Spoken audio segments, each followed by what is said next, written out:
बच्चों, तो प्यारे बच्चों स्टार्ट कर रहे हैं नया लेक्चर। बेटा पास्ट ईयर क्वेश्चन की चर्चा करने जा रहे हैं, इसमें 1 मार्कर स्पेशली मेरे रडार पे है बेटा। ठीक है जी, आज ये सोचो 1 मार्कर 3 मार्क्स, कुछ क्वेश्चन हो जाएंगे 4 मार्क्स हो जाएंगे, 5-6 मार्क अभी भी रह जाएंगे। ठीक है, बहुत इंपॉर्टेंट 1 मार्कर, बहुत ही ज्यादा important। चलो जी पढ़ना शुरू करते हैं बेटा। बाबू सबसे पहला क्वेश्चन पढ़ते हैं। कहता है Taylor called for complete mental revolution on part of both management and worker. वैसे तो पहली लाइन ही सबसे बड़ा हिंट है, उससे काम हो जाएगा, लेकिन पढ़ते जाओ। कई बार बेटा क्वेश्चन की डिमांड कुछ और होती है और परेशान कर रहा होता है आपको, इसलिए इम्पेशेंट नहीं बनना 1 मार्कर्स करते टाइम। कहता है it meant that management or worker should transform their thinking. Management should share the gains of the company if any with the worker. पता है ये बात मैंने कहाँ लिखवाई हुई है? At the same time, workers should work hard and be willing to embrace changes for the good of company. The principle of management highlighted above is harmony not discord. harmony not discord. ठीक है जी, simple. आगे बढ़ाएं बात को बेटा। Next one, ये answer आपसे चाहिए और मैं कह रहा हूँ बिना ऑप्शन के चाहिए मुझे। पढ़ते हैं। कहते हैं Sangeeta visited Smile Dental Clinic for treatment of toothache. She observed that the receptionist was seated at the reception desk, the place fixed for her. Dental instruments were laid neatly in the dental instrument trays and the used instruments were placed in a sterilization area. There was a fixed place for everything and it was present there. बस मेरे को तो इससे ज्यादा कुछ पढ़ना नहीं। Answer is order, easy one. ठीक है जी, अब ना बाबू फिक्स कर लेंगे, पढ़ेंगे सारे। अब रैंडमली किसी एक का नंबर आएगा। ठीक है जी, पढ़ेंगे सारे, रैंडमली नंबर लगाएंगे किसी का। तो वो बहुत प्यारा क्वेश्चन, थर्ड मुझे उससे भी प्यारा लगा पढ़कर। अच्छा याद है जब सीबीएसई वैल्यू बेस्ड क्वेश्चन देता तब तो मैं पढ़ाता नहीं, क्या होता है वैल्यू का मतलब? हाँ, आपने ना उस केस में कहीं ना कहीं कोई सोसाइटी का भला किया होता है, वो होती है वैल्यू। जब भी आपसे पूछे जाए ना क्या वैल्यू है इस केस में, तो जो भी सोसाइटी का भला होता है वो वैल्यू होती है। मैं ये बात इसलिए बोल रहा हूँ, मैं इसलिए नहीं बोल रहा कि क्वेश्चन आने वाला है, इसलिए बोल रहा हूँ कि इस पर्टिकुलर क्वेश्चन का पार्ट है। बाबू थर्ड आप पढ़ रहे हो स्टेटमेंट एक बार दोनों।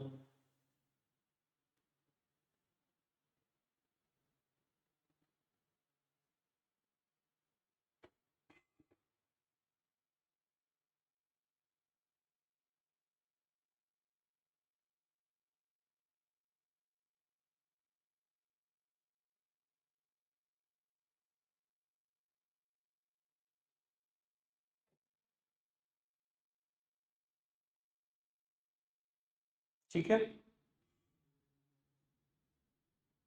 ठीक है बेटा। बाबू आपको इन प्रिंसिपल ऑफ मैनेजमेंट को फॉलो करते टाइम वैल्यूज पे तो इग्नोर नहीं करनी, सोसाइटी के टुवर्ड्स जो आपकी रिस्पॉन्सिबिलिटी है वो भी तो पूरी करनी है। ठीक है ना अच्छी? तो बाबू दोनों की दोनों स्टेटमेंट ट्रू हैं। आगे बढ़ाते हैं अच्छी बात को। कहता है कमाल केस है, बहुत ही कमाल। अगर आपने एनसीईआरटी पढ़ी है तभी सॉल्व कर सकते हो, ज्यादातर बच्चे बचेंगे। The objective of which of the following technique of scientific management is to determine the number of worker to be employed in the organization. कौन सी टेक्निक कहती है कितने कितने नंबर ऑफ वर्कर रखो? सर मैं बता देता हूँ, आंसर बिल्कुल करेक्ट है, टाइम स्टडी। लेकिन रेयर ऑफ द रेयर बच्चा है जो गेस कर सकता है इसको ठीक बिना पढ़े, रेयर ऑफ द रेयरेस्ट बच्चा। ठीक है जी, मैं पढ़वा देता हूँ एनसीईआरटी में कहाँ लिखा है, कुछ चीजें ही करा सकता हूँ भैया मैं एनसीईआरटी की, बाकी ज्यादातर कोशिश करो कि आप खुद कर सको।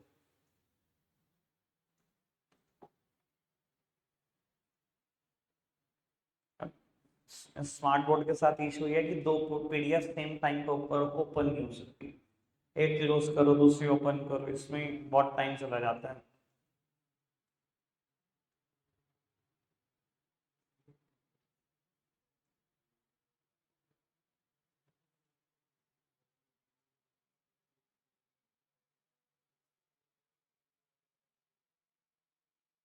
पढ़ना चाहिए, ये पढ़ो ही नहीं।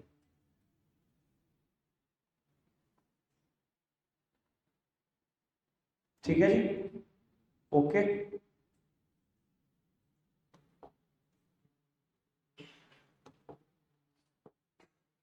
रितेश पढ़ के आया एनसीईआरटी? तो और क्या पढ़ के? मैंने तो नोट्स पढ़ने को दिए एनसीईआरटी पढ़ने को। चलो तो वो पढ़ते हैं आगे।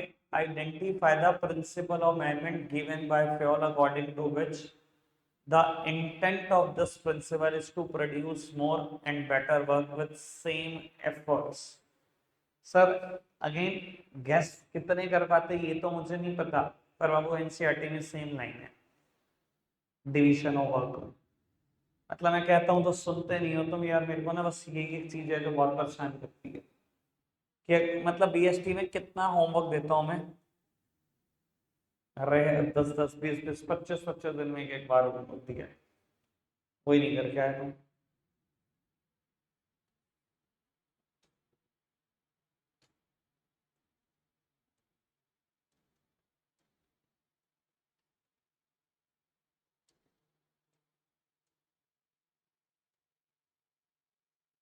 तो ये है डिवीजन ऑफ वर्क पढ़ना है, ये द इंटेंट यही था इनवर्टेड कॉमर्स में, वहां पे भी वर्ड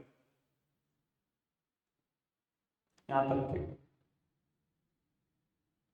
इतनी अहमियत है, इससे ज्यादा अहमियत कोई बता नहीं सकता था।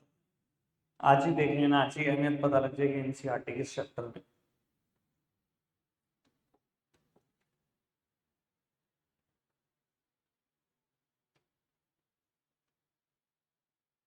चलो जी, तो सिक्स्थ वन पढ़ना, ये आंसर आप खुद कर सकते हो, फटाफट से पढ़ो आंसर।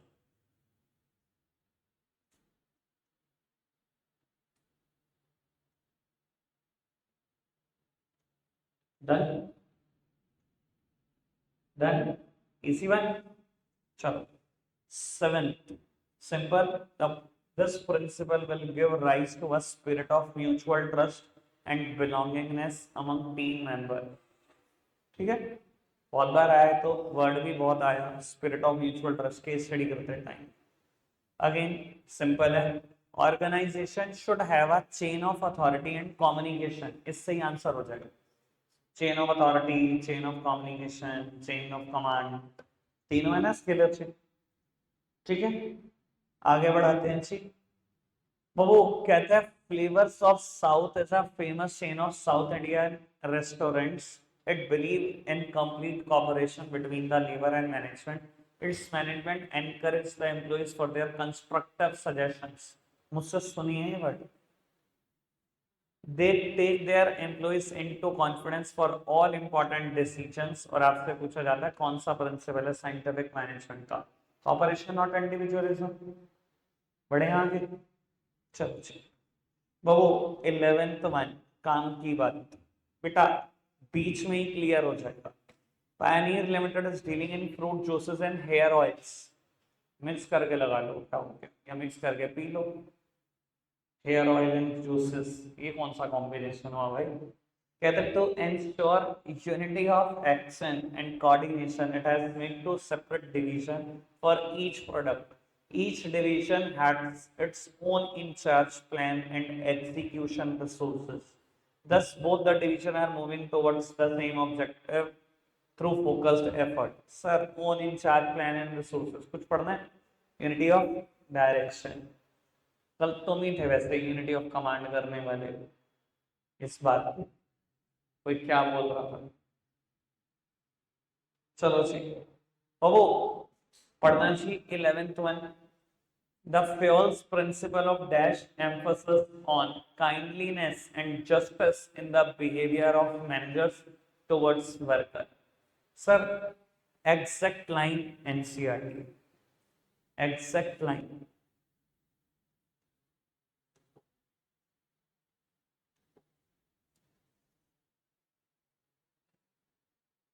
क्या करें यार, हम अपनी जिम्मेदारी पूरी कर लेते तो हमसे ना भी लो।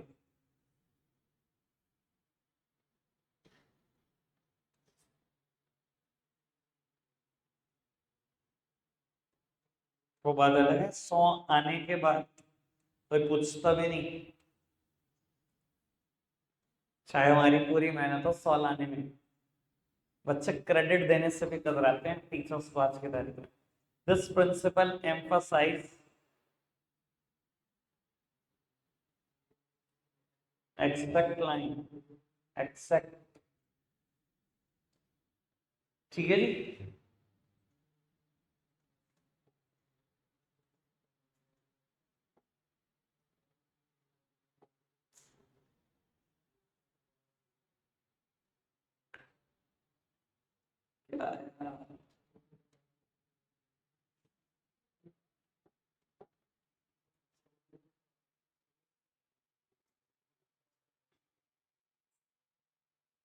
चलो जी, ओ 12th पढ़ना, 12th बस बस बात बस पढ़ो सी। Management principle help in thoughtful decision making, they emphasize logic rather than blind faith. This statement describes the following point of significance of principle of management. बेटा हम significance of principal of management पढ़ चुके हैं वैसे अगर याद हो तो वो हमने सबसे पहले पढ़ा था मीटिंग चेंजिंग एनवायरमेंट रिक्वायरमेंट। मैंने कहा था फ्लेक्सिबल जैसा कट कॉपी पेस्ट से। सर लग रहा है वैसे इसमें कोई फ्लेक्सिबिलिटी जैसी बात जब आपने पढ़ा? देखो वो नहीं हो, है नहीं, ठीक है। उसके बाद हमने पढ़ा था शायद management training education and research पढ़ा था, और फुलफिलिंग सोशल रिस्पॉन्सिबिलिटी पढ़ा था। उन दोनों जैसी भी बात नहीं है, ठीक है। फिर हमने सेकंड पढ़ा था optimum utilization of resources and effective administration, कि सारे रिसोर्सेज को एफिशिएंटली यूज करना है, यही इन प्रिंसिपल का एम है। टॉप लेवल का एडमिनिस्ट्रेशन अच्छा दिखाना है, यही प्रिंसिपल का एम है। वो भी नहीं है, बच्चा फर्स्ट था, फर्स्ट और थर्ड में ही है बेटा जब ऐसी बातें आती है। वो मैंने साइंटिफिक डिसीजन का मतलब बैलेंस डिसीजन भी आपको बताया था। मैंने भी बताया था बेटा अगर ये प्रिंसिपल ना होते ना, हम क्या कर रहे होते बेटा, हम भी टाइम ट्रायल ही लगा रहे होते, हम भी और कुछ नहीं करते। आज सोचो हम किसी भी सिचुएशन में इतना बैलेंस डिसीजन, इतना साइंटिफिक डिसीजन ले पाते हैं। समझा हमने कुछ ऐसा था, लेकिन स्टेटमेंट बिल्कुल अलग है। कहता है management principle help in thoughtful decision making, they emphasize logic rather than blind faith. अच्छा जी, अगर बेटा किसी चीज का हल है इस चैप्टर में तो बेटा वो एनसीईआरटी है, वो है। देख लेते हैं सिग्निफिकेंस कहाँ लिखा है।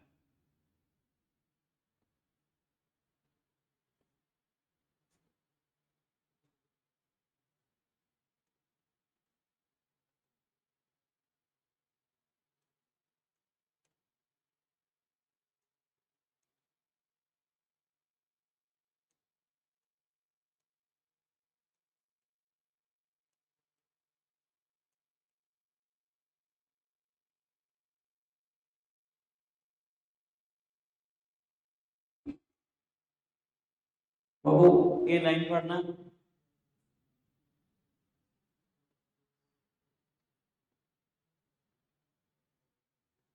Done, exact. अब अगर अभी भी इंपॉर्टेंस समझ नहीं आई इस चैप्टर में एनसीईआरटी की तो कभी आएगी। बाकी तुम्हारी इच्छा, में क्या कह सकता हूँ, 2-4 नंबर दे के आने का शौक है तो दे आना फिर। मेहनत मैं कर सकता हूँ बेटा, पर बाबू हाथ पकड़ के पेपर नहीं दिलवा सकता, तो खुद ही देने। पढ़ते हैं जी। कहता था application of principal of management is dependent upon the prevailing situation at a particular point of time. और ये बेटा एक ही फीचर हो सकता है, वो कंटिजेंट है। चाहे आप नोट्स उठाकर देख लो, सेम वर्डिंग मैंने नोट्स में भी लिखी हुई है। कंटिजेंट का मतलब ही बेटा जब हेडिंग बताई थी कि डिपेंडेंट होता है, कि the principle of management are dependent upon a particular situation. और एग्जांपल का था एक ही है, principle of remuneration of employee, क्योंकि वो डिपेंड करता है दो चीजों पे। कहता है fair wages should be given to the worker, and fair work is dependent upon two thing, paying capacity of the employer और द डिमांड ऑफ द, ठीक है ना जी। कंटिजेंट का मतलब ही डिपेंडेंट है। आगे बढ़े। 14th one, the dash technique proposed by Taylor aims at eliminating unnecessary diversity of product। unnecessary diversity से बचना है, सिंप्लीफिकेशन बोलता है, और टेक्निक का नाम है स्टैंडर्डाइजेशन एंड सिंप्लीफिकेशन। ठीक है, चलो जी आगे बढ़ाते हैं। अब वो ये पढ़ोगे आप और आप ओके करोगे, फटाफट से पढ़ना। 1 सेकंड के लिए मैं स्क्रीन से हट रहा हूँ, पढ़ोगे आप ओके आप करोगे।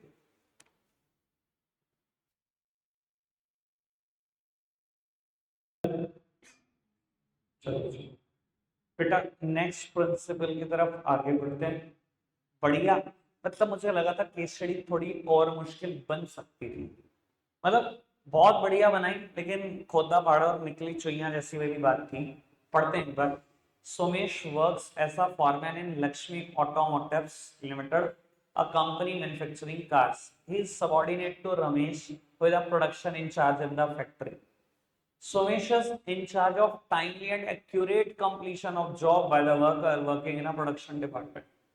सर वैसे ना फर्स्ट पैराग्राफ में काफी हिंट आ गए। सोमेश बेटा एक फॉरमैन है, रमेश के अंडर काम करता है, रमेश प्रोडक्शन इंचार्ज है। फंक्शन फॉर्मेट से भी आता है, planning incharge and production incharge. और सोमेश किसके लिए रिस्पॉन्सिबल है? Timely and accurate completion of job. Speed boss है वो, अगर आप सोच पा रहे हो। स्पीड बॉस का काम है timely and accurate completion of job. मतलब इतना मुश्किल करा यहाँ पर, मैंने कहा मजा आएगा क्वेश्चन में। हवा निकल गई भाई साहब, ऑप्शन बढ़ गए। मैंने आगे मतलब पढ़ी केस स्टडी, मुझे लग रहा था बहुत तगड़ी बन सकती थी। इसके बारे में कुछ और पूछते तो अच्छा लगता, बच्चा फंसता, एकदम से आदमी आता स्पीड बॉस। आगे बढ़ना। There are 3 other foreman who work under the production incharge, मतलब बना रहा है, पूरी केस स्टडी बना रहा है। while 4 other foremen work under Naresh, the planning in charge in the factory.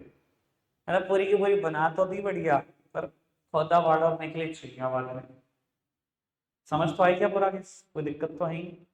आगे बढ़े, चलो चलो बेटा, आपने ओके करना है मुझे ये। नेक्स्ट में अभी नहीं दिखाया, इसका आंसर बता दो। कौन सा प्रिंसिपल ऑफ मैनेजमेंट वायलेटेड है? ठीक है जी, इसका आंसर बता दो। रचत तो ही बता दे।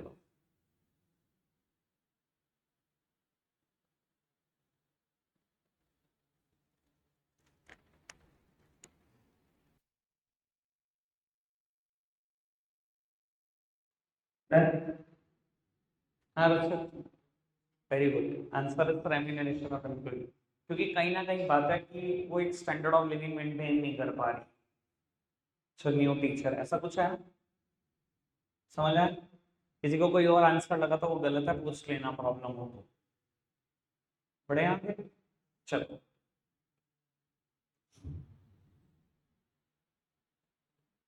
पढ़ते हैं जी।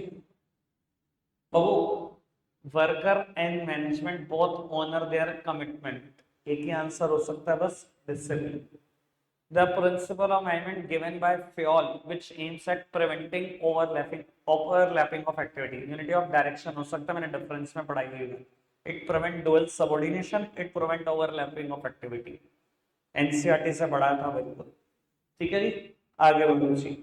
और वो ये कल पढ़ा पाया था एनसीईआरटी से। Taylor believe that there was only one best method to maximize efficiency.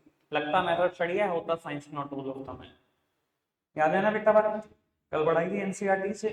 आगे बढ़ते हैं जी। इसका आंसर आप खुद देखोगे, एक बार पढ़ लो ढंग से, बिल्कुल ढंग से पढ़ लो, ये बढ़िया क्वेश्चन है।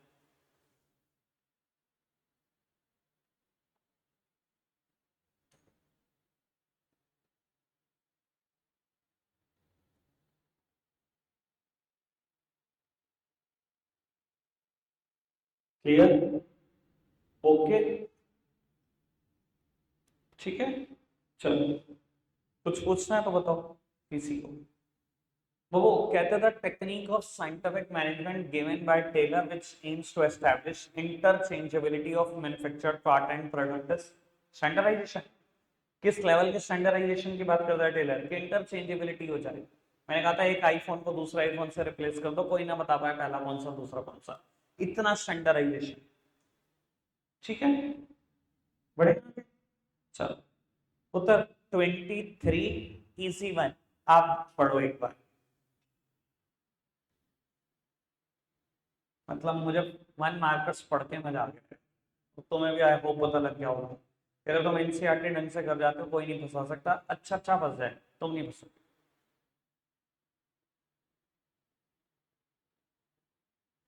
पढ़ा आपने? सर सेकंड पैराग्राफ ढंग से पढ़ लेना। Those with technical mastery, intelligence and grit may be given dash work.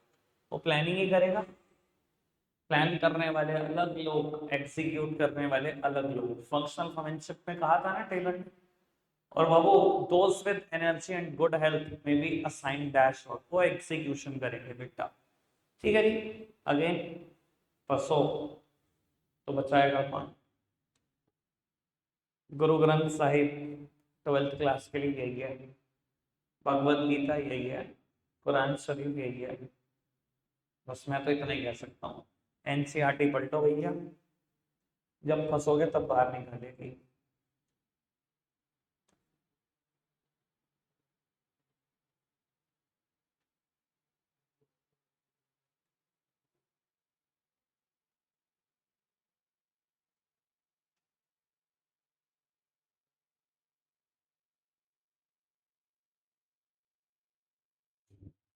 ये देखो कहां से केस बने, कहां से, फॉर एग्जाम्पल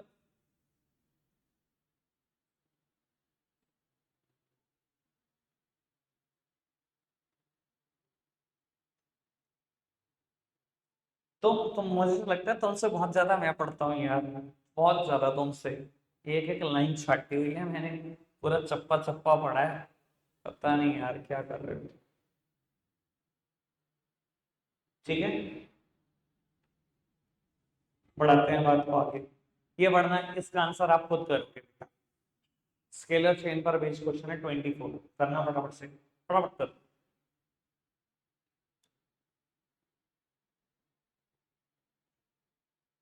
फिर उसने कहा ना बेटा, दो अलग अलग लाइंस ऑफ अथॉरिटी है ना। स्केलर चेन में भी तो दो अलग अलग लाइन ऑफ अथॉरिटी थी, एक तरफ हम एबीसीडी लिख देते थे, एक तरफ पीक्यूआरएस लिख देते थे। तो उसने बताया शालीन कोई टॉप लेवल ऑफिशियल है, उसके नीचे बेटा एक अलग लाइन ऑफ अथॉरिटी है, सारा, रजत, अभिषेक, इस्माइल और क्रिस, इधर लता, रूपा, गीत, हुसैन और प्रीति। और बेटा बात करना चाहता है स्माइल हुसैन से। बेटा स्माइल पहले अभिषेक को बताएगा, रजत को, सारा को, शालीन को, फिर घूमे की बात लता, रूपा, गीत, हुसैन। तभी कॉम्बिनेशन हो सकता है, यानी कि स्माइल टू अभिषेक। देख लो स्माइल टू अभिषेक कहाँ आया, एक ही जगह पे ऑप्शन है डी, खत्म। ठीक है जी।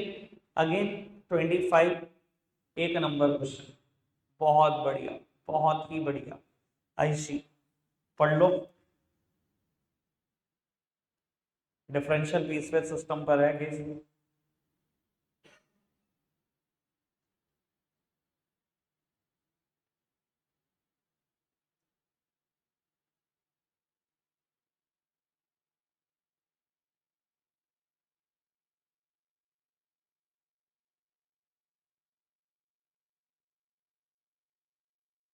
अब वो क्वेश्चन ढंग से सुना है ना? देखो आपने पढ़ा होगा तो उसने यही कहा है, how much more will a worker making 60 unit earn as compare to a worker making 49 unit. 60 unit बनाने वाले को कितना ज्यादा मिलेगा उस पर्सन से, उस वर्कर से जो 49 यूनिट बना रहा है, 49 यूनिट बना रहा है बाबू। और उसने बताया कि स्टैंडर्ड आउटपुट 50 है, हाई पीस वेज लो पीस वेज। जिसने 49 बनाई उसने स्टैंडर्ड नहीं अचीव करा, उसे 65 के हिसाब से वैसा मिलेगा। और जिसने 60 बनाई उसे 75 के हिसाब से वैसा मिलेगा। तो ये रहा, 60 बनाई 75 के हिसाब से पैसे, 49 बनाई 65 के हिसाब से पैसे, जो डिफरेंस है वो ज्यादा मिलेगा ना उस 1315 रुपए। कोई दिक्कत तो नहीं? आगे बढ़े। शायद कोई ऐसा क्वेश्चन आया हो जो अभी मैं कह दूं कि खराब है, पढ़ना चाहिए। The principle of management as are set to be flexible as, इसका आंसर डी कभी नहीं है बेटा, ये कंटेंजेंट वाली बात है, इसका आंसर है सी। ये सेकंड पॉइंट की बात है, ये मेनली बिहेवियरल है, ये जनरल गाइडलाइन है, ये फ्लेक्सिबल है और ये कंटेंजेंट है। चारों फीचर बता दिए मैंने कौन कौन से। डिपेंडेंट, ये कंटेंजेंट हो सकता है, डी आंसर कैसे हो सकता है? आपने फ्लेक्सिबल पूछा, ये बेटा आंसर सब सी है इसका, ये गलत है आंसर। ठीक है बाबू। और 27 क्लास पढ़ना बराबर से इसको। Principle of management are not applicable only in large firm, universal validity है ना, हर फर्म पे लगता है, big small large, manufacturing, trading, service, जैसी मर्जी हो बेटा फर्म, सब पे लगता है। ये भी पढ़ना केस फटाफट से, ये भी पढ़ना केस। अभी तक 1 मार्कर्स चल रहे हैं और सब तगड़े हैं।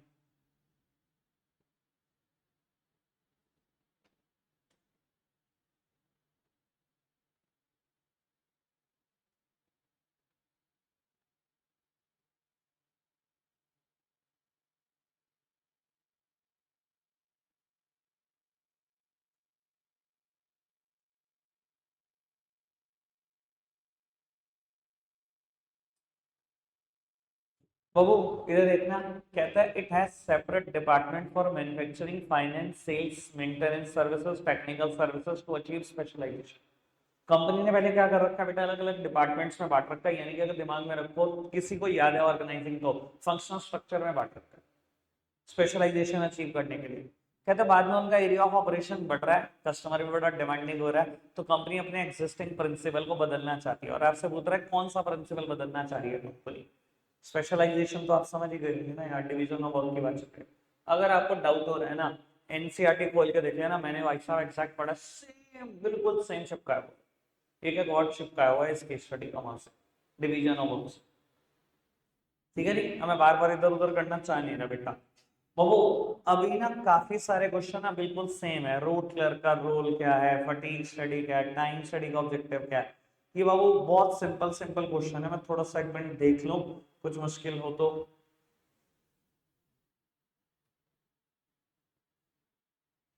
ये पता ही है, पढ़वाया था। ठीक है, पढ़वाया ही था।